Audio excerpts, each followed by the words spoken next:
Laura Antoniou is the author of the well-known Marketplace series of erotic novels.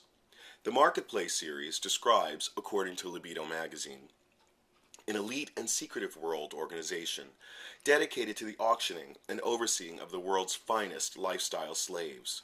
A world so vivid in sequel after sequel, it takes on a reality of its own, one that's visually hard to let go of once the reader has put down the book. Laura is finishing The Inheritor, Book 6 in the series, which will be published in 2015.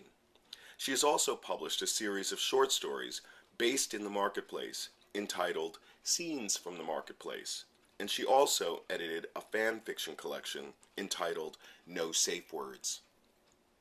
In addition to the Marketplace series, Laura is the author of The Killer Wore Leather, a comedy murder mystery that takes place at a BDSM convention. The book is nominated for the 2015 Lambda Literary Award and won the 2013 Rainbow Book Awards. Laura also edited the groundbreaking Leather Women anthologies and several other collections of fiction and nonfiction. She will be editing the upcoming Best Lesbian Erotica, to be published in late 2014.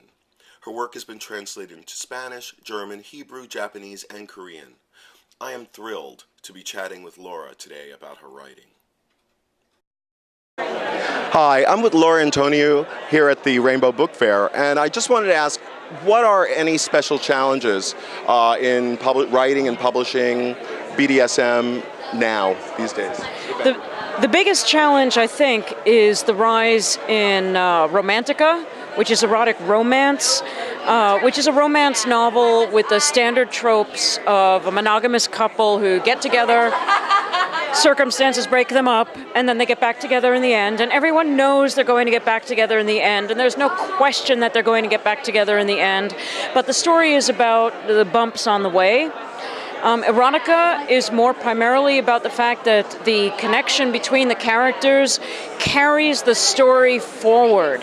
There is a reason why they're having this kind of sex, and it's either because the whole book is only about that sex, or it's because this sex itself causes character development, conflict, communications and understandings, or change, that sort of thing.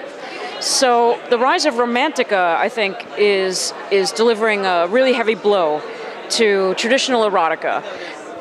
People want it to be about couples, and they're a little afraid of explicit sex. The other challenge to erotica right now, particularly kinky erotica, is 50 Shades of Grey. You jumped into my next question. Yeah, what a surprise. What do you think? I mean, what is that? Well, does it change the audience? Does it grow an audience? What do you think? You know, a rising tide lifts all boats. I'm sure this is not the first time you've heard this. There is absolutely no question in my mind that 50 Shades of Grey has increased the sale of my own books. All right? I don't know whether it's because a lot of readers picked up 50 Shades of Grey and said, "What is this shit? Why aren't you reading Laura Antoniou's Marketplace books instead?"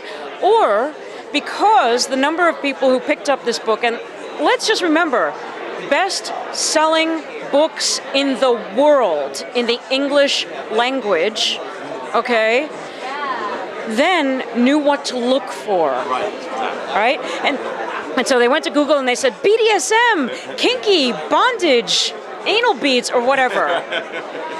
You had me at anal beads. Right? And eventually they find the kinky writers.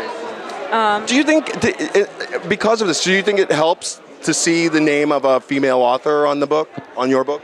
I don't know. In some circles, I'm sure. Because among the heterosexual females, they are my biggest fans. I love you all. Among the gay men, probably not so much. My gay male fans, I love you too. And you know, both of you, who you are. But I think they're less likely to pick up a book by a woman. But on the other hand, you know, traditionally they're less likely to pick up any book by women. We've heard that. Yeah. I think being out as a woman was just necessary for me because I want to claim credit for what I wrote. Exactly. Yeah. Exactly. No, it makes sense. And identity is really important at a certain point, especially when it's an issue, when people want to make it an issue. Yes, absolutely. Back when I first started writing erotica, I did use pseudonyms. It was over 20 years ago. I didn't know whether I was going to be writing erotica for long, and everyone said I needed to write under a pseudonym. So I did, and then the books took off. And I was like, well, now I want credit for it. So 2 years ago, I stripped away my last pseudonym, which was my gay male fiction author credit, and now I only write under my own name. Great. So, speaking of which, let's talk about some of what's going on with your titles here, like the most current, and then what's, I think, something important happened. Well, I'm best known for I was best known for the Marketplace series of books, which is BDSM erotica. First one is 20 years old. The sixth one, I'm within 10 chapters of finishing right now. The fifth one just came out as an ebook and a physical book God. the size of a phone book. I write long books. These are all from Circlet Press. They're new issues, and I love them. And last year we did our first fan fiction anthology, and people who've been reading me for over a dozen or even as many as 20 years wrote stories in my universe. But also last year I wrote my first mystery, and that's The Killer Wore Leather. And it is a comedy murder mystery set in the leather community. In fact, it's set at a giant leather contest called the Mr. and Ms. Global Leather and Boot Black contest, where, amazingly, last year's unpopular winner is found dead. It could happen. Yeah. You could say it was years in the writing. And it's in the running for an award? Yes, it is. It has actually won a Rainbow Award last year for Best LGBT Fiction. It was mentioned by the American Library Association's Gay Fiction Group as a noteworthy book from last year, the only mystery to get that distinction. And it's a finalist for a Lambda Book Award in the Lesbian Mystery category. My first Lammy nomination. Well, congratulations and good luck. And thank you so much. Great to meet you today.